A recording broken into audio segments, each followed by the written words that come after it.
Ya. Ah, me veo la cara. Vale, creo que ya.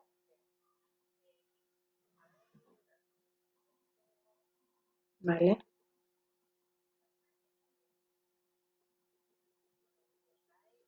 vale, ahora agrando, ¿no?, la pantalla. Vale, ya está. Vale, vale, vale, vale, vale, vale, venga, adiós. Hola, buenas tardes a todas y a todos. Hola, Silvia. Vale, vale, ponga todo esto bien. Bueno, buenas tardes a todas y a todos. Espero que estéis bien, que os encontréis bien y bueno, que tengáis tantas ganicas de compartir como tengo yo, ¿sí? Hoy, bueno, vamos a ir dejando unos minutos, como siempre, para que os vayáis incorporando, ¿vale? Y si os parece, me vayáis diciendo si se me ve bien, si se me escucha. Vale, ya veo por aquí comentarios. Hola, se te ve, se te escucha perfectamente. Hola, Joaquín. Gracias, Alberto. Vale, vale. Pues como faltan 2 minuticos para las 6, vamos a esperar, ¿vale? Un poco. Y así yo también, de mientras, voy conociendo cómo va esto, porque como es la segunda vez que lo hago, ¿verdad? Para mí esto es un mundo. Ainhoa, mágica. Vale. Bueno, eh, pues para quienes no me conozcáis, soy Sara Pérez, soy psicóloga de la Asociación Guisargui. Y bueno, pues en este quinto encuentro me toca a mí estar con vosotras y con vosotros compartiendo. Quinto encuentro, ya, la verdad que parece mentira, o parece que fue ayer, mejor dicho, cuando nos enfrentábamos a este reto, ¿no?, de hacer los directos. Y bueno, la verdad es que yo sigo sin acostumbrarme, se me sigue haciendo muy difícil, pero bueno, creo que merece la experiencia, ¿no?, para poder estar pues más cerquita de vosotras y de vosotros. Y bueno, nada, espero que lo disfrutéis mucho. Vamos a ir empezando igual. Bueno, queda un minutico, así como por ser justas. Eh,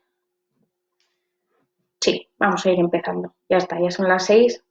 Bueno, hoy nos toca un tema que a mí me parece súper bonito, complicado y muy necesario para los tiempos que vivimos, ¿sí?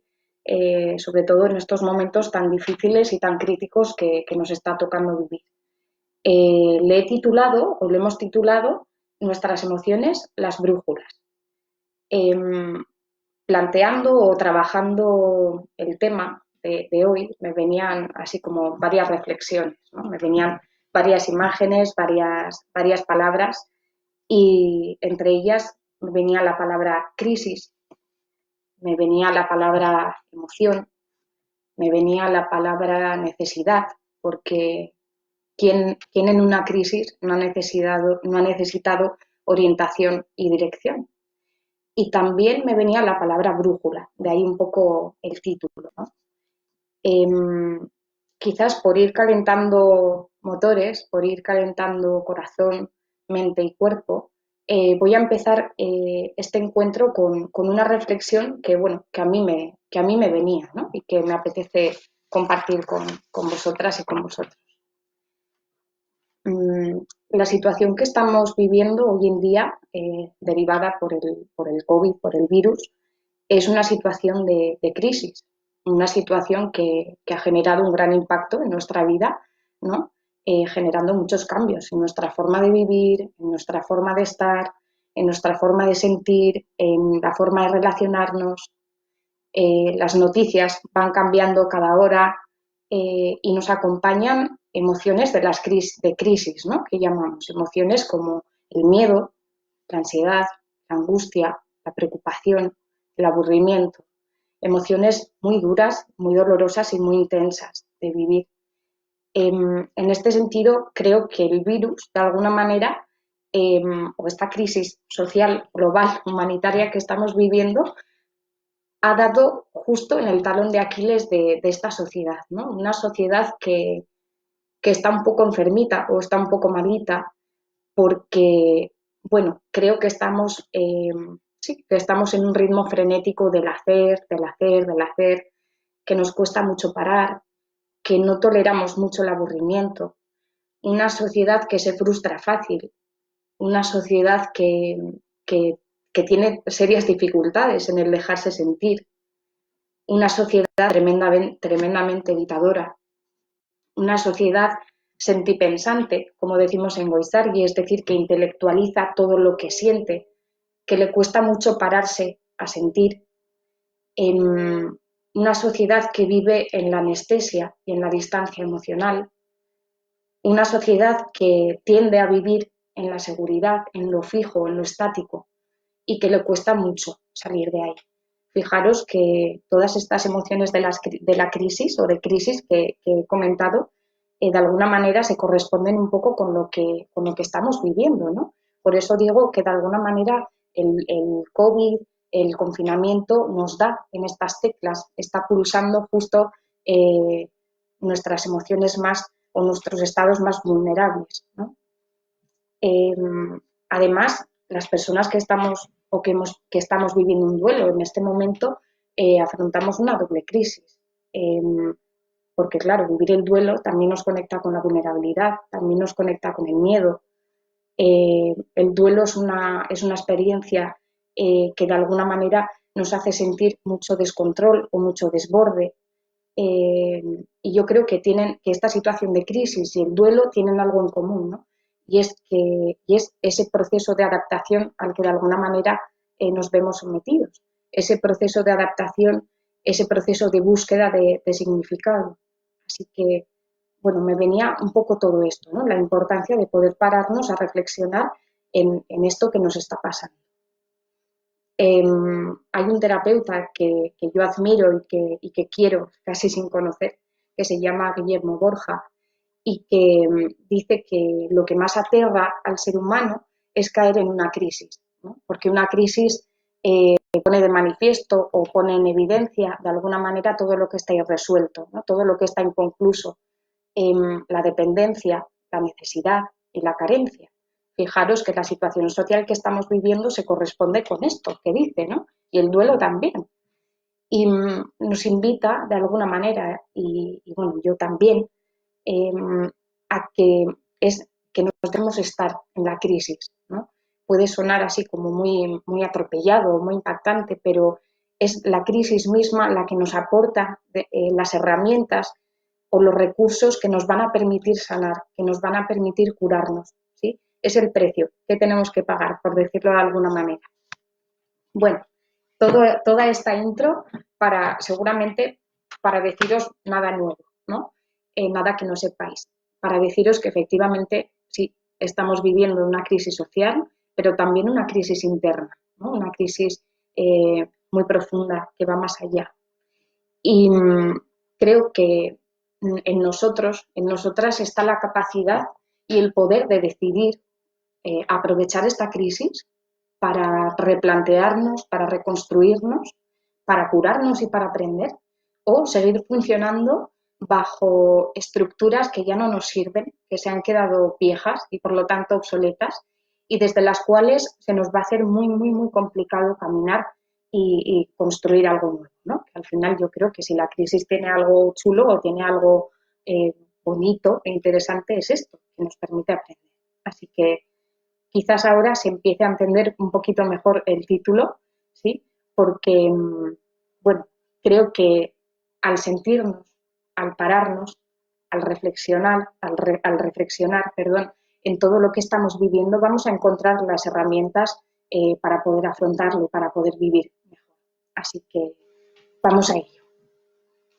Bueno, empiezo diciendo que es necesario, es esencial y es determinante el pararnos a trabajar, a conocer y a sentir aquello que estamos sintiendo, ¿sí? Es decir, nuestras emociones. porque al pararnos, al darles lugar, al darles sitio, estamos de alguna manera recuperando el control y recuperando la capacidad de conectarnos con aquello que nos pasa, con aquello que sentimos.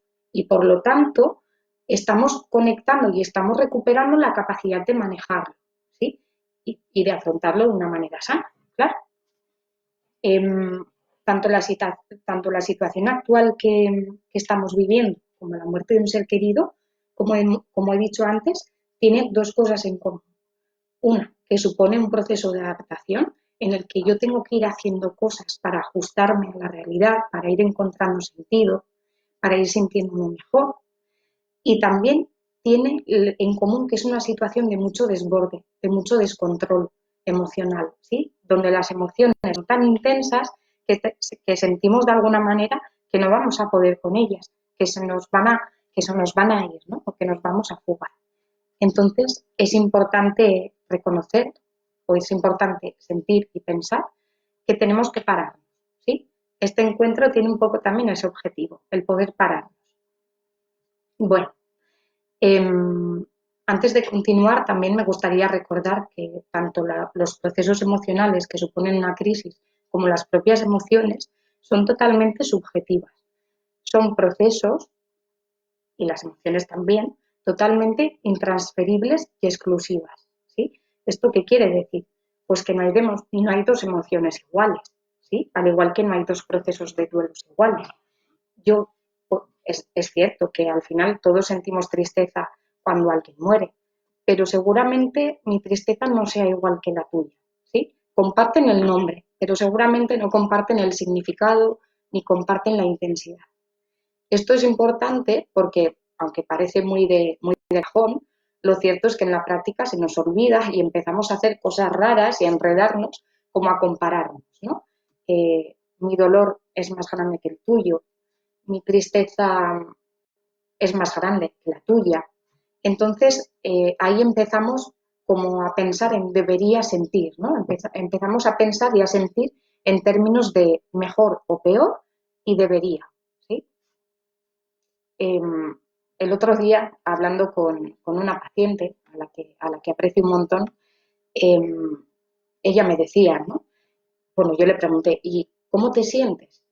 Y ella me decía, joder, Sara, pues me siento súper extraña, porque se supone que debería de sentir tristeza por la muerte de mi padre, pero lo cierto es que es una tristeza bastante llevadera, una tristeza bastante alegre, ¿no? Me decía, entonces, claro, como no se corresponde con lo que debería de sentir, pues creo que me estoy volviendo un poco loca o no es muy adecuado lo que siento, ¿sí? Esto explica un poco lo que quería decir y que me parece ya una idea de entrada así como importante, que en los procesos emocionales, en este caso hablamos de duelo por pérdida de un ser querido, pero todos los procesos que impliquen una pérdida o que impliquen adaptarnos a una nueva situación y las emociones son únicas y son intransferibles. Y creo que esto deberíamos recordar. Bueno, eh, hay una frase que a mí me gusta mucho y que dice algo así como las heridas emocionales, es decir, las crisis y el duelo, eh, solo se curan cuando las comprendemos, ¿sí? Eh, por eso hoy vamos a dedicar un espacio a hablar sobre las emociones y también del por qué y del para qué son importantes. Bueno, hay muchas definiciones acerca de qué son las emociones, ¿sí? Sin intentar tecnificar, sin intentar hacerlo complejo, yo voy a tratar de daros una definición, ¿sí? Que he ido encontrando y que he ido seleccionando y que he construido. Entonces, bueno, ¿qué son las emociones?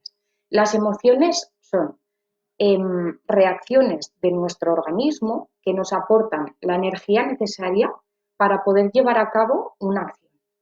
Comer, beber, abrazarnos, llorar, ¿sí? Y que nos impulsan hacia el movimiento, nos impulsan hacia algo, hacia alguien, nos impulsan hacia la vida. Las emociones son como si fuera el motor del coche, es como si fuese nuestro propio motor que nos va dirigiendo, ¿sí? Que nos va accionando y tienen muchísima fuerza. las emociones nos dan información sobre el impacto de aquello que estamos viviendo, sobre el impacto que tiene la realidad externa en nosotros y también sobre lo que estamos viviendo internamente, ¿sí? Nos dan información valiosísima de qué nos pasa, de cómo nos sentimos, de qué necesitamos, que eso es súper importante. Y por lo tanto suponen un regalo, un billete directo a nuestro propio autoconocimiento, ¿sí? Esto es una joya de la máquina del ser humano que es impresionante. Sin embargo, qué poco las escuchamos, ¿no? Y qué poco valor les damos. Aunque yo creo que esto va cambiando, ¿eh? Eso también es verdad.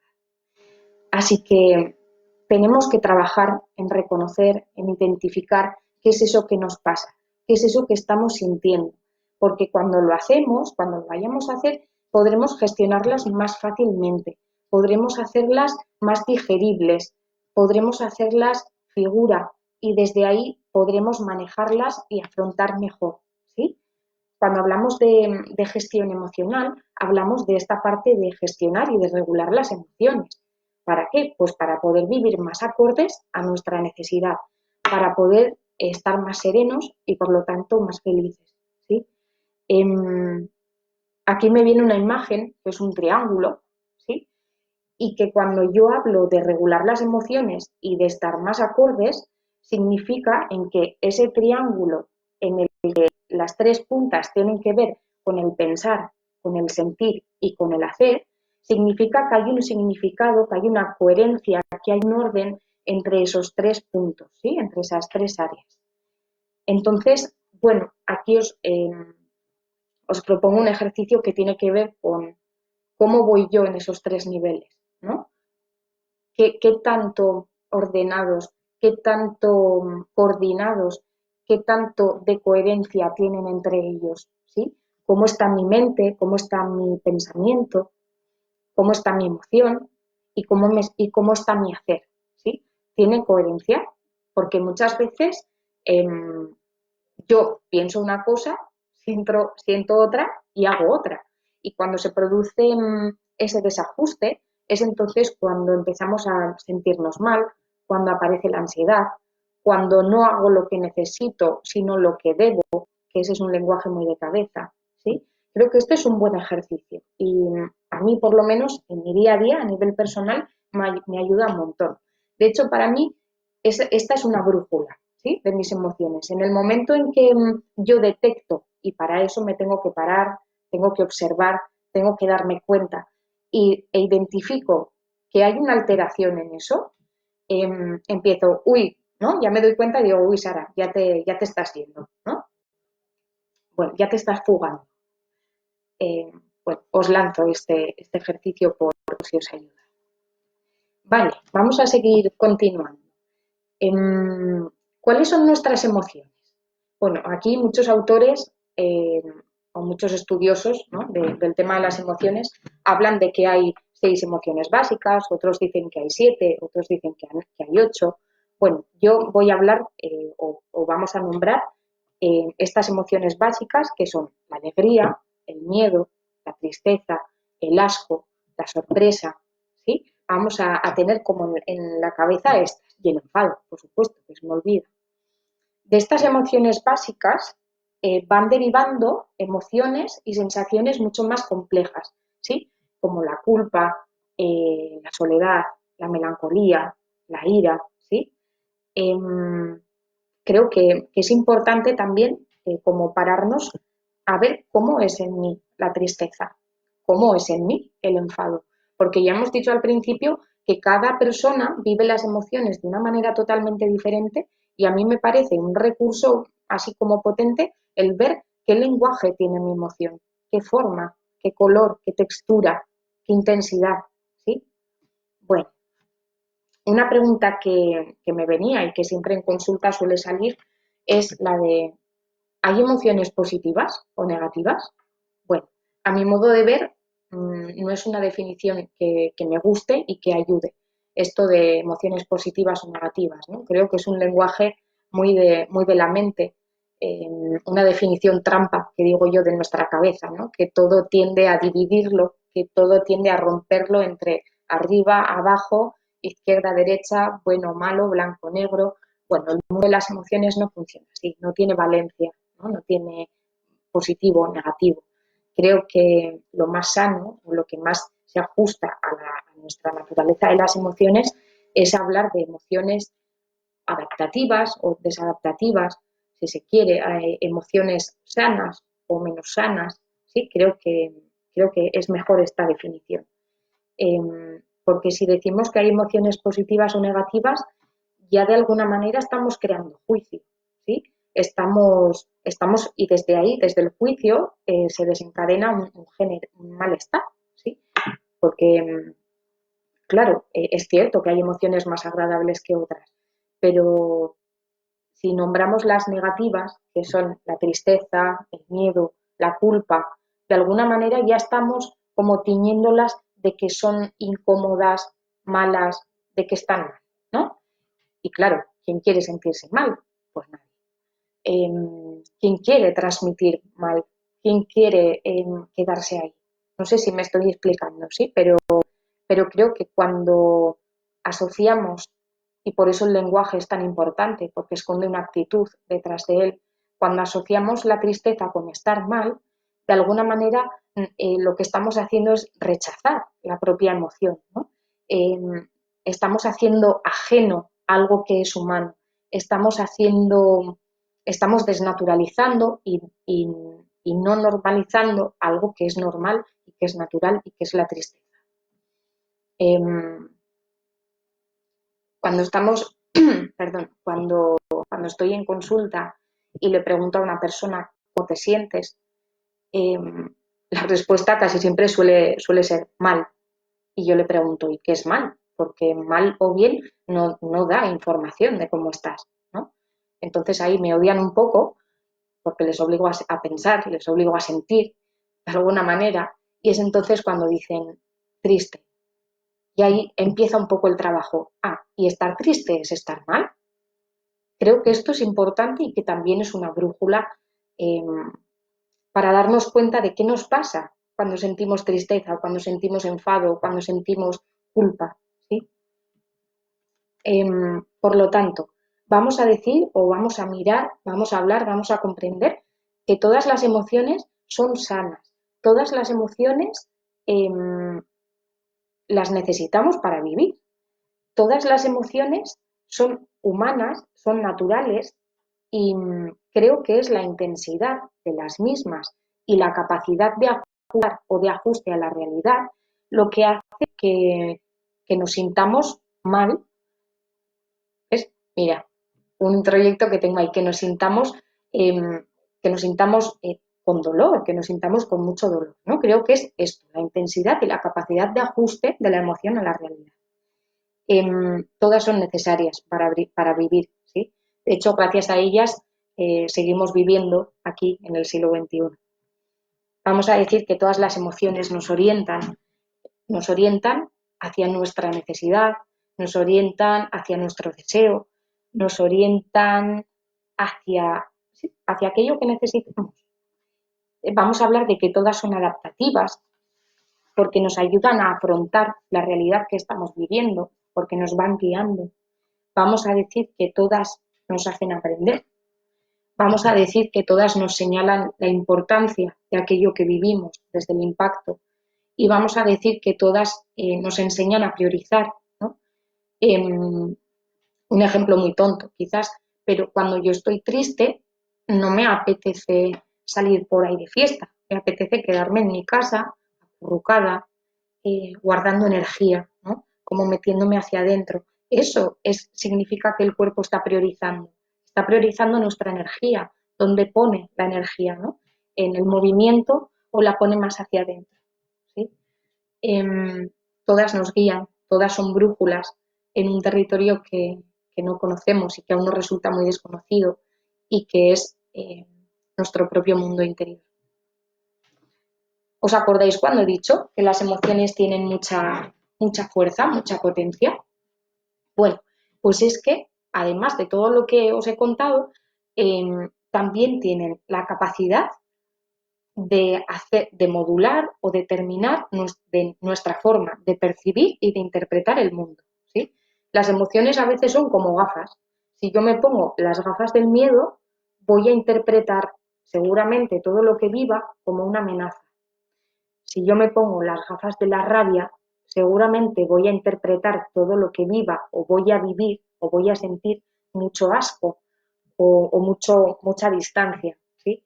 Si yo me pongo las gafas de la culpa, seguramente pues vaya buscando el reparar o el castigo, ¿sí? La culpa es cierto que es una de mis emociones preferidas, aunque sea la más dolorosa de vivir y de acompañar, pero bueno, no me voy a meter ahí, no me voy a entrenar.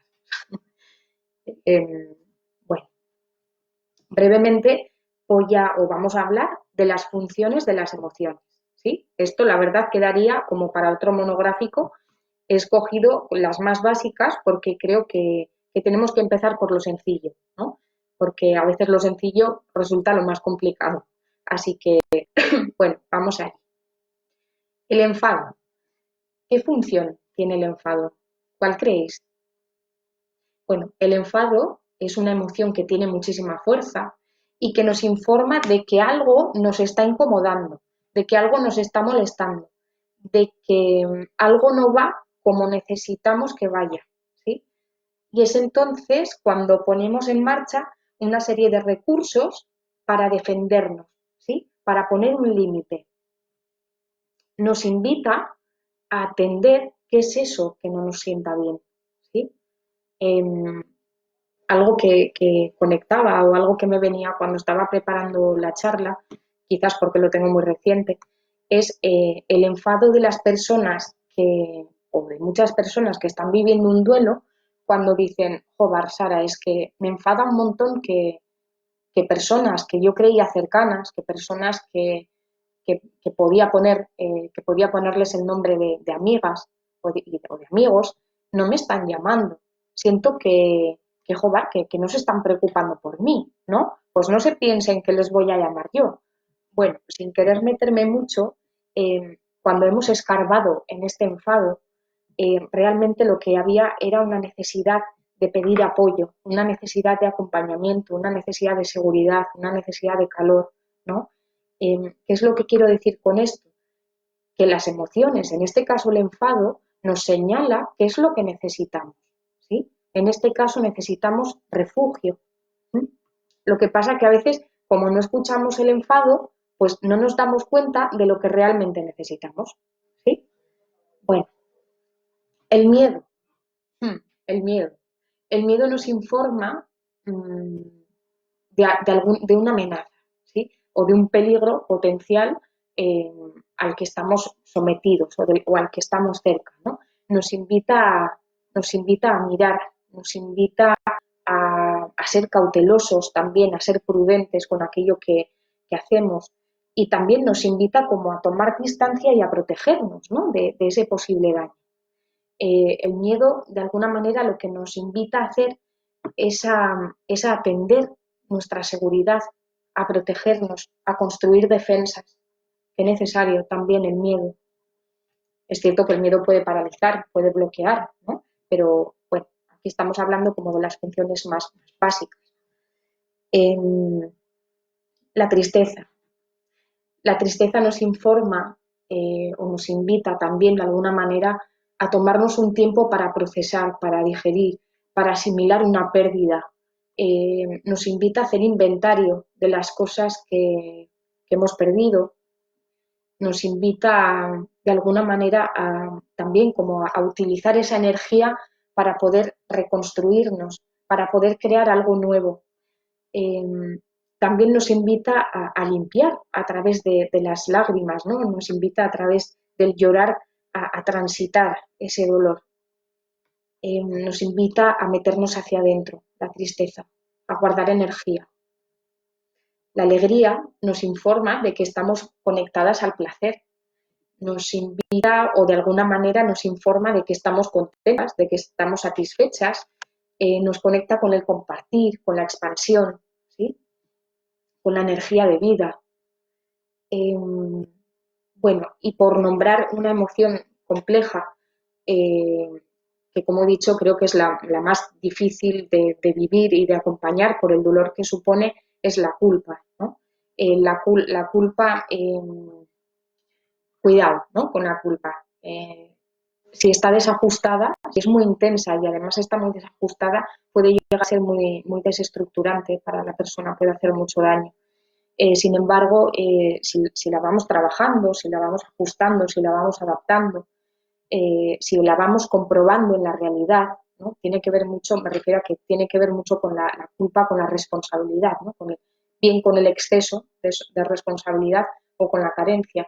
Cuando vamos ajustando como estos dos polos, la función tiene que ver con el reparar, ¿no? La culpa siempre surge cuando siento que he hecho daño a alguien o que he cometido una falta. Entonces la culpa nos invita también a revisar, a registrar dónde está ese daño y qué he hecho yo, ¿no? Entonces, cuando puedo darme cuenta de eso, puedo empezar a reparar, puedo buscar alternativas para ver cómo puedo, me sale todo el rato la palabra como reparar ese daño, ¿no? Ese dolor, qué puedo hacer para curarlo. Tiene que ver también con el perdón, claro, con el perdón hacia afuera y con el perdón hacia adentro. No solo reparamos lo que hemos hecho a los demás, sino que nosotros también nos reparamos. Ahora me viene, ¿no? Como que el perdón también podría ser un buen tema para hablar en estos encuentros. Bueno, recordar que las experiencias que vamos viviendo a lo largo de nuestra vida van modulando nuestra forma de sentir, nuestra forma de pensar, y que es desde ahí cómo vamos haciéndonos, ¿no? Bueno, no podemos cambiar nuestra forma de sentir, ¿sí? Pero sí podemos cambiar nuestra actitud frente a aquello que pasa y frente a aquello que sentimos. Podemos aprender a gestionarlas. Y es eso lo que vamos a hablar ahora, ¿no? Cómo podemos gestionar nuestras emociones y qué cosas podemos tener en cuenta, ¿no? Yo he preparado como unas frases que me gustan mucho porque creo que así las podemos memorizar mejor. Y bueno, las voy a compartir, ¿sí?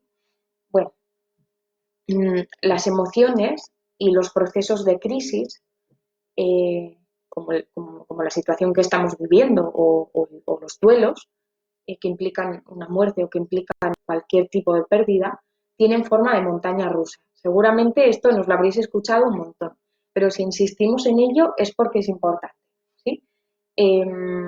Para gestionar las emociones, algo que podemos hacer es comprender la línea de nuestra emocionalidad, ¿sí? Que como digo, tiene forma de montaña rusa, tiene forma de dientes, ¿sí? Afilados. A veces cuando estamos en el pico de la emoción, claro, sentimos las emociones de una manera muy intensa, nos sentimos muy vulnerables, nos sentimos con poco control de lo que nos pasa.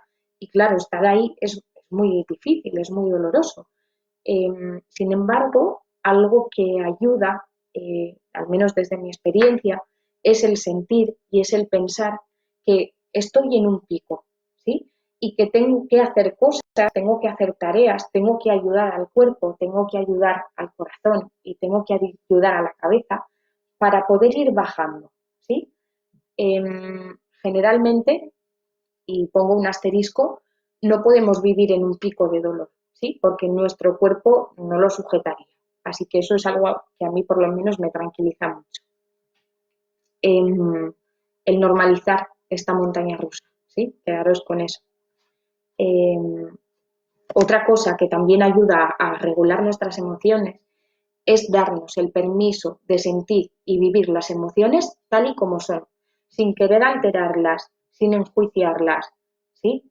Creo que esto es difícil, pero creo que merece la experiencia, ¿sí? Como os decía antes, el poder darnos cuenta de cómo es nuestra tristeza, cómo es nuestro enfado, cómo es nuestro miedo, hasta dónde nos lleva, ¿sí?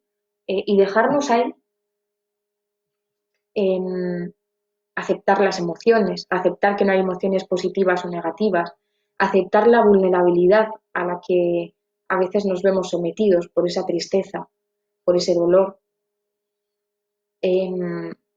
Los bloqueos emocionales, es algo que me venía también, ¿no? Algo que es muy común y que nos suele pasar mucho a las personas que hemos vivido un duelo. El bloqueo emocional tiene que ver con el vértigo, ¿sí? Tiene que ver con el miedo, tiene que ver con la parálisis, tiene que ver con lo que me resisto a vivir, ¿sí? Tiene que ver con el miedo a soltar lo viejo. Hay una frase de Alejandro Napolitán que, bueno, me encanta, terapeuta también, que dice que las crisis, los momentos de impasse, de bloqueo, tienen que ver con que lo viejo, mi forma vieja de actuar ya no sirve y lo nuevo todavía no está presente. Bueno, me parece una definición pues, magistral, ¿no? Eh, Importante también para gestionar las emociones el poner nombre, el ponerles una palabra, el ponerles un color, una forma, un olor, una textura, porque eso lo hace a las emociones figura, las concreta, las hace más identificables y por lo tanto más digeribles, ¿sí? Y más manejables. Es muy difícil manejar lo abstracto, lo simbólico, con lo que yo fantaseo, ¿sí? Si lo concreto, pues bueno, si ya sé que lo que siento es tristeza, ¿vale? Ya puedo hacer algo, ¿sí? Pero si yo no sé qué es lo que me pasa, difícilmente voy a poder manejarlo. Eh, Importante también conocer nuestros afrontamientos, ¿sí? ¿Qué son los afrontamientos? Bueno, los afrontamientos son las respuestas que ponemos en marcha para atravesar una situación, ¿sí? Así como definido súper en simple.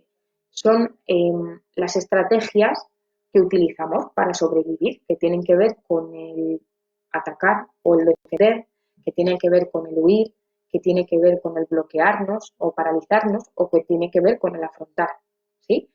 ¿Cuál es vuestro estilo de afrontamiento? ¿Cuál es vuestra estrategia? ¿Podéis reconocerla? Bueno, mmm, reconocernos en nuestro estilo es también una brújula importante. Eh, ¿Vale? Las defensas emocionales. Las defensas emocionales tienen que ver eh, también con estrategias que ponemos en marcha para amortiguar el dolor, ¿sí? Para de alguna manera sufrir menos. Las defensas, al igual que las emociones, son sanas, son naturales, un poco en contraposición de lo que hemos podido escuchar, o yo por lo menos últimamente, ¿no? Las defensas que utilizamos no podemos quitarlas de sopetón, porque gracias a ellas hemos sobrevivido también hasta ahora. Algunas de estas defensas, para ponerles nombre, son el evitar el dolor o el evitar ciertas emociones. Tienen que ver también, una defensa es minimizarlo o dramatizarlo, ponerme en la víctima, ¿sí? Si sentís que esto se os queda corto, luego podéis preguntarme, ¿eh? Y tiene que ver, una defensa es juzgar lo que siento, ¿sí? Juzgar y castigarme o autoboicotearme por lo que siento. Esto en los procesos de duelo se ve muy bien, ¿sí? Ojalá tuviéramos así como más tiempo para poder profundizar, pero os invito a que cada una y cada uno de vosotros podáis conectar con vuestras propias defensas, reconocerlas y sin intentar quitarlas, simplemente tomar conciencia, ¿no? Daros cuenta. Tenemos que estar atentos y atentas a nosotras. Tenemos que cuidarnos desde ahí, ¿sí? Una pregunta en relación a las defensas, quizás, o una buena pregunta sea el ¿qué estoy evitando? ¿Qué estoy negando? ¿Qué me cuesta tanto mirar? Atender, dar espacio, dar lugar a lo que sentimos sin juzgarnos, sin penalizarnos, ¿sí? Esa sería una buena brújula y una buena herramienta también. Comprometernos con nuestra propia salud, con nuestro propio mundo interno y nuestro cuidado emocional. Validarlo, que significa dar valor, una palabra que también está saliendo mucho y que insistimos mucho en ella porque no lo hacemos de normal, así de simple. Y bueno, y algo en lo que me gustaría también como insistir, y que es algo que leí hace no mucho, hace unos días, y que me gustó y que por eso lo cojo y también os lo traigo, ¿no? Y que tiene que ver con la actitud con la cual afrontamos las crisis, ¿sí? Cuando digo crisis, digo los procesos emocionales que nos impactan, que nos desbordan y que tienen que ver, en este caso, con el duelo, ¿no? Hay dos tipos de mentalidades, ¿sí? La mentalidad de la abundancia o la mentalidad de la escasez. Aún estoy como cuestionándome si me gusta o no, si me parece adecuada o adecuadas o no esta definición, pero bueno, creo que se va a entender. La mentalidad de la abundancia tiene que ver con centrarme, con ponerme en la mentalidad de la abundancia, eso tiene que ver con lo que yo sí puedo hacer, con lo que yo sí tengo control, con lo que yo sí puedo aportar, ¿sí? Tienen que ver con toda esta parte de control, con la que yo sí tengo control, y la parte de la escasez tiene que ver con que pongo el foco en situaciones que se escapan a mi manejo y control, ¿sí? Con las cosas que yo no puedo controlar y por lo tanto por las que yo no tengo capacidad de decisión o capacidad de poder, ¿sí? También os invito a pensar en cuál de las dos, aunque no siempre estamos en una o en otra, sé que es más complicado que eso, pero ¿cuál es vuestra tendencia? ¿Mentalidad de abundancia o mentalidad de escasez? ¿Sí? A ver dónde tendéis a colocar. Y por último, creo que una buena herramienta es darnos cuenta de nuestro propio diálogo interno, ¿no? ¿Qué nos estamos contando? ¿Qué no nos dejamos sentir? ¿Cómo nos estamos tratando? Creo que es la última y una de las principales herramientas para la gestión emocional. Bueno, la verdad es que me había preparado un montón de cosas más, pero veo que son -20 y quiero leeros una fábula que he encontrado y que me ha gustado un montón, bueno, que llevo utilizando bastante tiempo y que creo que tiene que ver un poco con esto de la actitud, ¿no? Con cómo afrontamos nuestras dificultades, cómo afrontamos las crisis, cómo afrontamos nuestras emociones y me apetece mucho bueno, cerrar este encuentro con esta fábula y bueno, voy a ello, ¿sí? Vale. Se titula La fábula de los tres leones. En la selva vivían tres leones. Un día el mono, el representante electo por los animales, convocó a una reunión para pedirles una toma de decisión. Todos nosotros sabemos que el león es el rey de los animales, pero hay una gran duda en la selva. Existen tres leones y los tres son muy fuertes. ¿A cuál de ellos debemos rendir obediencia? ¿Cuál de ellos deberá ser nuestro rey? Los leones supieron de la reunión y comentaron entre sí. Es verdad, la preocupación de los animales tiene mucho sentido. Una selva no puede tener tres reyes. Luchar entre nosotros no queremos, ya que somos muy amigos. Necesitamos saber cuál será el elegido, pero ¿cómo descubrirlo? Otra vez los animales se reunieron y después de mucho deliberar, le comunicaron a los tres leones la decisión tomada. Encontramos una solución muy simple para el problema y decidimos que ustedes tres van a escalar la montaña difícil. El que llegue primero a la cima será consagrado nuestro rey. La montaña difícil era la más alta de toda la selva. El desafío fue aceptado y todos los animales se reunieron para asistir a la gran escalada. El primer león intentó escalar y no pudo llegar. El segundo empezó con muchas ganas, pero también fue derrotado. El tercer león tampoco lo pudo conseguir y bajó derrotado. Los animales estaban impacientes y curiosos.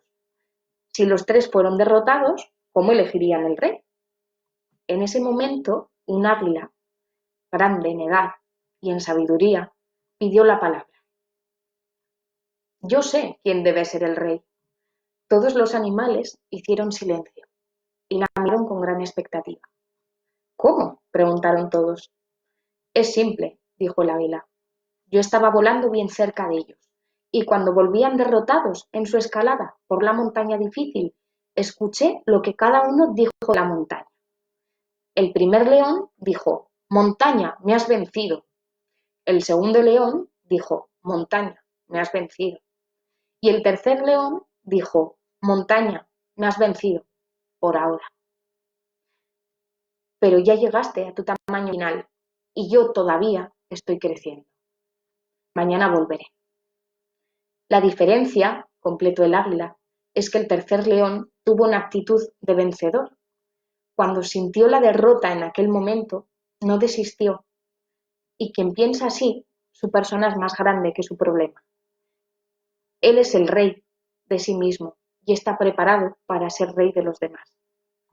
Los animales aplaudieron con entusiasmo al tercer león, león que fue coronado como el rey de los animales. Bueno, es una fábula que a mí me gusta mucho porque, bueno, ya sabréis, ya os he dicho que tiene que ver con la actitud con que afrontamos los retos, con la actitud con la que afrontamos las dificultades. Y bueno, a mí es un cuento que me empodera mucho, ¿no? Que me da mucha energía, porque todos tenemos nuestras montañas, ¿sí? La cuestión es conocerlas, es aprender a escalarlas, aprender a divisar caminos, aprender a darme cuenta de qué me hace falta para transitarlos. Lo difícil y las montañas hablan mucho de nosotros, ¿sí? Hablan de nuestros miedos y hablan de nuestras capacidades.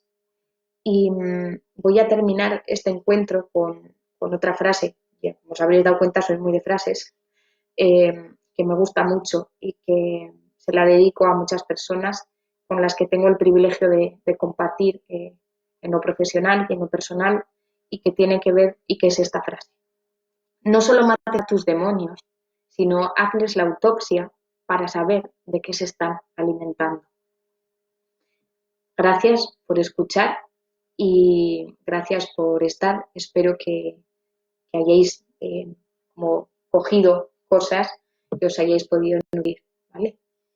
Ahora son menos cuarto, tenemos, bueno, hasta las 7, si queréis, pues bueno, un espacio para que podáis compartir vuestras reflexiones, vuestras dudas, cosas de las que os hayáis dado cuenta, que siempre me hace, a mí personalmente me hace mucha ilusión leer, ¿no? Porque, bueno, lo dicho, si os apetece compartir, aquí estoy, ¿vale? Yo voy a ir yendo a la parte de comentarios a ver si habéis preguntado algo.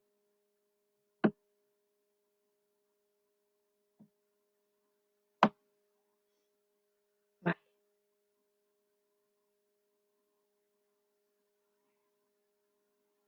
Nico, me gusta mucho escucharos, pues me alegro un montón. Pilar, qué bien hablas, puñetera. Pues sí, os lo digo de verdad, si vosotros y vosotras supieseis los nervios que yo por lo menos paso, interesante lo del triángulo. Sí, a mí es cierto que me ha ayudado un montón. Une, para mí la tristeza es una losa que llevo encima. Claro, es que es una de las emociones más difíciles y más dolorosas de transitar. Eh, pero creo que es una de las emociones más dolorosas, pero a la vez creo que es una de las emociones que más herramientas nos aportan, ¿no? Cuando nos dejamos estar en ella, creo que nos enseña tanto bueno, que eso compensa, ¿no? Pero claro, compensa a medida que la vas aprendiendo y que la vas transitando, claro. Bueno, luego hay diferentes niveles de emoción, claro, de intensidad.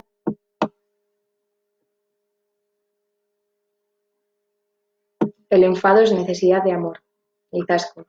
Y el otro día lo dijo mi compañera Raquel, ¿no? Dijo algo así como que la rabia era el amor hambriento.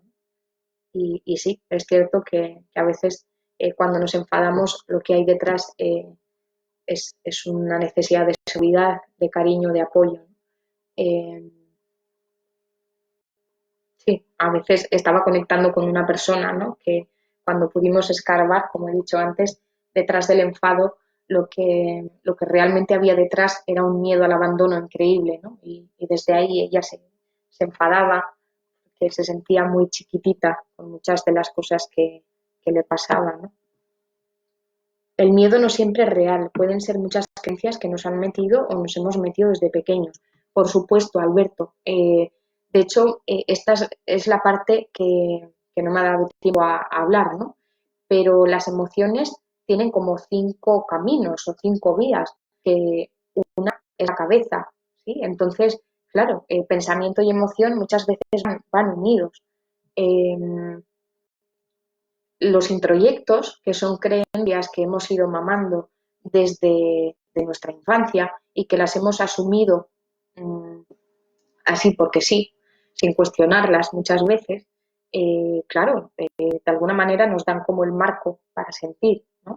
Si a mí me han dicho que, no sé, que un boli es peligroso, toda la vida seguramente voy a tener miedo al boli. Bueno, el boli realmente no tiene nada que ver con el miedo, pero si yo he aprendido, si yo he creído eso, ¿sí? Claro, los miedos no siempre son reales, ahí entra en juego nuestra fantasía, ¿no? Muy práctica, muchos detallitos para llevar a la educación emocional en el aula. Gracias, Sara, me alegro un montón. Qué bonita, bonita fábula, bonita reflexión. Vale.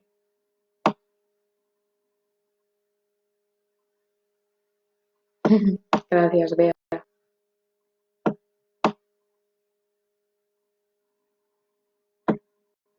Con cada ascenso un encuentro. Ante el caos emocional, la sencillez brindada por la naturaleza nos equilibra e incluso nos sana. Un abrazo, Sara. Bueno, la verdad que me emociona mucho esa frase, con cada ascenso un encuentro, porque, bueno, pues en mi duelo tuvo especial relevancia. De ahí las montañas difíciles. Esto me conecta con que eh, hay pocas cosas que en la vida se consiguen solas, ¿no? Y a veces las montañas son tan, tan, tan difíciles que necesitamos bastones, que necesitamos personas, pues, personas que nos abracen y que nos dejen apoyarnos, ¿no? para subir esas montañas. Gracias, Iñaki. Creo que la actitud es importante a cualquier situación y cómo lo vivimos y cómo lo solventamos. En esta etapa de confinamiento creo que es importante hacer reflexión, encontrarse con aquello que más daño te puede hacer, ese miedo y sacarlo. Básicamente crecer, darle la vuelta a esto y salir reforzados. La importancia de la fuerza con la que levantamos. Pues sí, la verdad que sí, Alberto, yo creo que tiene que ver, pues eso, ¿no? Con lo que estamos hablando todo el rato, con la actitud y sobre todo con la decisión de cuidarnos y con la decisión de hacer cositas para ir sintiéndonos mejor. ¿No?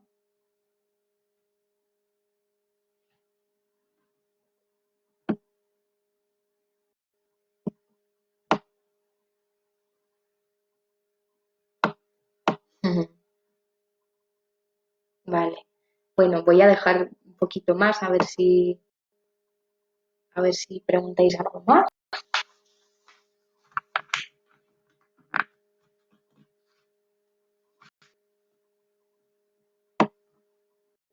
Vale.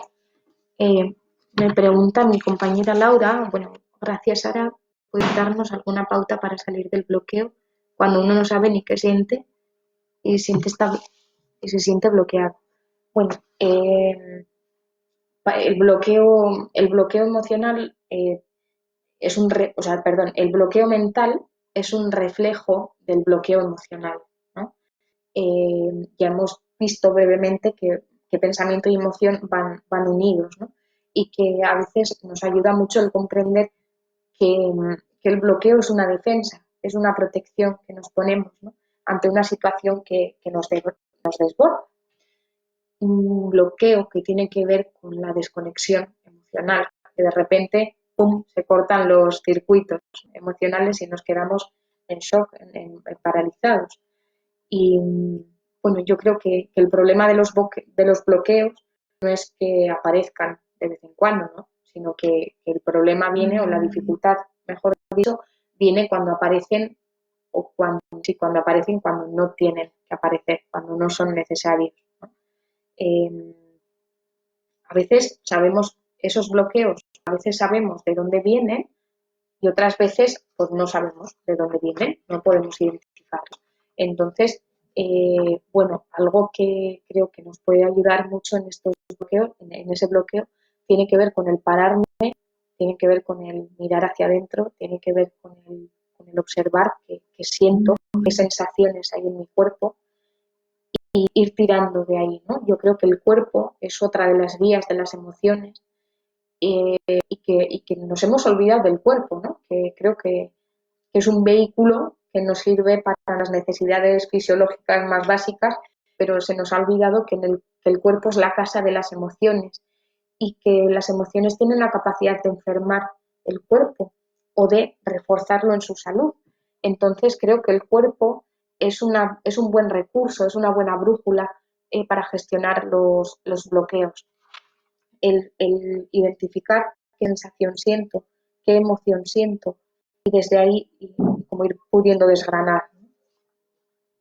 Ir detectando qué necesito o qué me viene bien en ese momento. Hay una frase, Laura, que tú dijiste una vez y que se ha convertido en una brújula y que por eso la comparto y que tiene que ver con que todo lo que pase por tu salud es bueno para tu corazón, ¿no? O es bueno para tu emoción. Creo que tu charla vale no solo para el duelo, sino también para nuestro propio crecimiento personal. Claro, claro, Pilar. Yo creo que, bueno, el duelo es una experiencia dolorosa, una experiencia de crecimiento personal. Claro. María G, me ha encantado, ha sido la primera vez y seguiré con vosotras y con vosotros. Jobar, qué bien, María G, qué guay. Mm.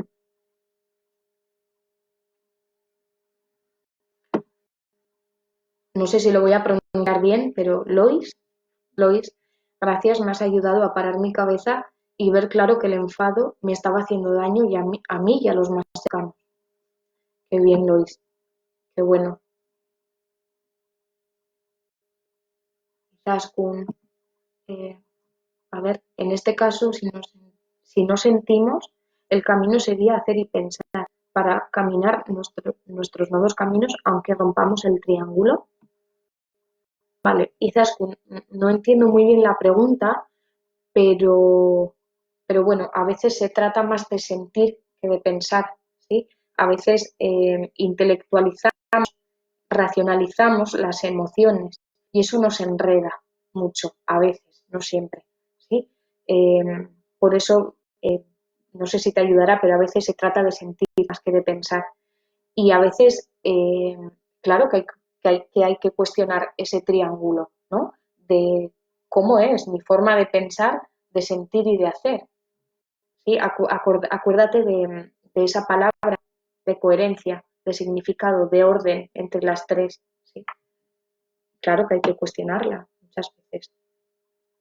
Renovar o morir, dicen, ¿no?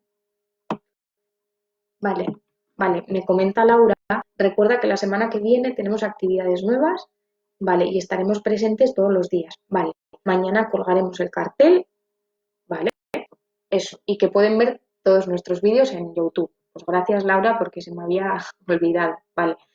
De Goizargui, como sabéis, también nos hemos adaptado a las circunstancias y hemos estructurado las semanas, ¿no?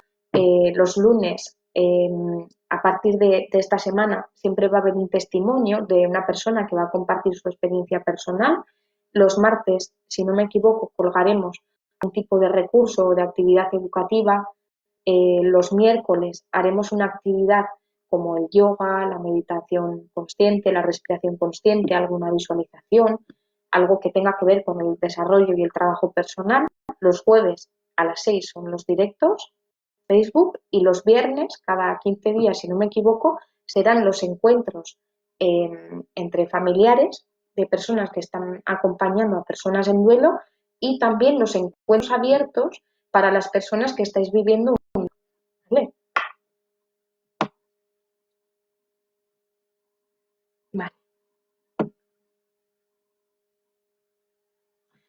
María G., cuando no estamos en pensamientos y recuerdos negativos, bloqueados en un duelo y no podemos salir de ahí, no puede ser momento.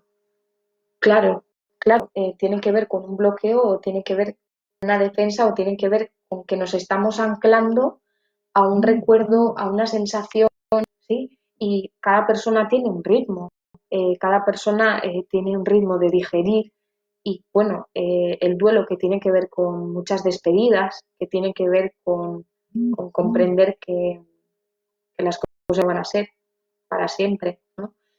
Uno necesita como su tiempo para poder despedirse, para poder volver a sentir por última vez ciertas cosas. Entonces, bueno, he conectado con eso, ¿no? Seguramente es cierto que si tuviésemos como un espacio más alargado en el tiempo y pudiésemos escarbar, pudiésemos explorar qué hay ahí, veríamos qué es lo que te está haciendo a ti no poder despedir, qué te está impidiendo acordarte de eso, ¿no? Complicado. Y bueno, pues llegamos al final de este quinto encuentro. Gracias por escuchar, gracias por estar, gracias por los comentarios. Eh, nos vemos, ¿vale?